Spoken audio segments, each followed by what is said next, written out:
This is Minneapolis, Minnesota. Serving a population of 2.7 million people, a network of light rail, commuter rail, and bus rapid transit lines connects this U.S. city, servicing 59 stations across 5 counties. Consisting of 3 rail lines and 62 miles of track, the system travels across the Twin Cities, with trains and buses connecting to major destinations. But how did the system grow from its original stations to the network it is today? My name's Zach, and this is the evolution of the network. Minneapolis's modern transit infrastructure began to be developed in November 1967, with the opening of the Nicollet Mall, a transit and pedestrian-only roadway in downtown. Starting from Washington Avenue, the mall ran 8 blocks south through the downtown commercial district, ending at 10th Street.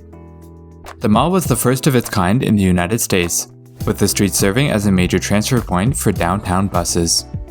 Seeing the success of the mall, Minneapolis decided to extend the mall further south, adding an additional 4 blocks to Grand Street in December 1981. 10 years later, in March 1992, Minneapolis's first dedicated transitway was opened, with a bus-only roadway connecting the 2 campuses of the University of Minnesota. Starting from Oak Street near the Minneapolis campus, the dedicated roadway ran east to Raymond Avenue, serving the U of M parking lots around 23rd Avenue. The transitway was completed 1 year later in fall 1993, extending it east from Raymond Avenue to Commonwealth Avenue in the St. Paul campus. Light rail service was introduced to Minneapolis in June 2004, connecting downtown to Fort Snelling. Starting from Hennepin Avenue in the Warehouse District, the line ran south from downtown, serving 12 new stations along the route. 5 months later in December, the line was extended further south, adding 5 additional stops to the Mall of America. The extension included stations at the Minneapolis-St. Paul Airport, with 24/7 service operating between the 2 terminals. Transitway service was revised 2 years later in June 2007, coinciding with the start of construction of the TCF Bank Stadium. The stops at Oak Street were closed, with the transitway being cut back to end at 23rd Avenue.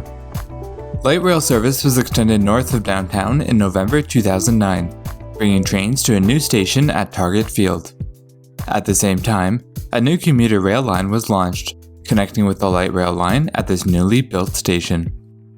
North Star service ran during rush hours only from Target Field to Big Lake, making 4 intermediate stops in various towns along the route. 1 month later in December, an infill station opened near the southern end of the light rail line, with trains now stopping at American Boulevard. In April 2010, the 2 airport stations were renamed, reflecting the terminals at which they are located. On North Star, an infill station was added 2 years later in November 2012, with trains now stopping at Ramsey. Metro underwent a rebranding in May 2013, in preparation for the launch of new bus rapid transit services. Light rail service was rebranded as a result, with the Hiawatha line now being known as the Blue Line. 1 month later in June, Minneapolis's first dedicated bus rapid transit line was launched, connecting with the Blue Line at Mall of America. Running south along State Highway 77, the route travels south to Apple Valley, serving 3 intermediate stops along the highway. Along sections of the route, buses can travel on the shoulders of the highway when traffic is slow, helping to provide a more reliable service.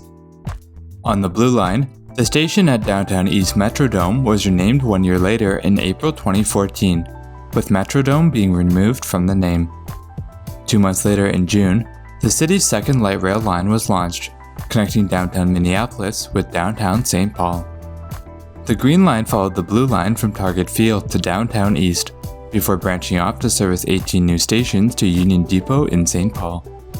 At Stadium Village, the light rail line provided nearby connections to the U of M busway, allowing passengers to access the buses at the 23rd Avenue stop. Downtown East Station on the Green and Blue lines was renamed again 2 years later in March 2016, now being known as the US Bank Stadium Station. The Red Line station at Cedar Grove was improved in May 2017, with the stop being relocated into the median of the highway. A short bus-only access was built on either side of the station, eliminating the need for buses to exit the highway and reducing travel times by up to 10 minutes. Finally, in December 2021, a second bus rapid transit line was launched, running south from downtown Minneapolis on Interstate 35 West. Running on bus-only lanes in downtown, the line serviced 12 new stations south to Burnsville Parkway, including freeway median stations at Lake Street and 46th Street. Between 76th Street and American Boulevard, the route runs on a bus-only roadway under Interstate 494, improving travel times between these two stops.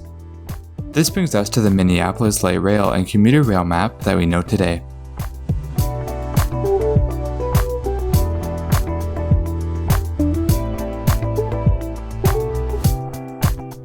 In the years to come, expansions are planned for the Minneapolis light rail network, bringing trains to the western edges of the city. In late 2025, a westward extension of the Green Line will open, adding 16 new stations to southwest. The extension will add almost 15 miles of light rail to the system, with a travel time of roughly 30 minutes into downtown Minneapolis. That was the evolution of Minneapolis's light rail and commuter rail network, giving us the 5 lines that we know today. If you haven't already, be sure to watch our Evolution of the Network videos on other American cities, which you can access by clicking the button in the top right corner. Don't forget to leave a like if you enjoyed this video, and comment down below to join in the discussion. My name's Zach, and I'll be vanishing underground until the next one.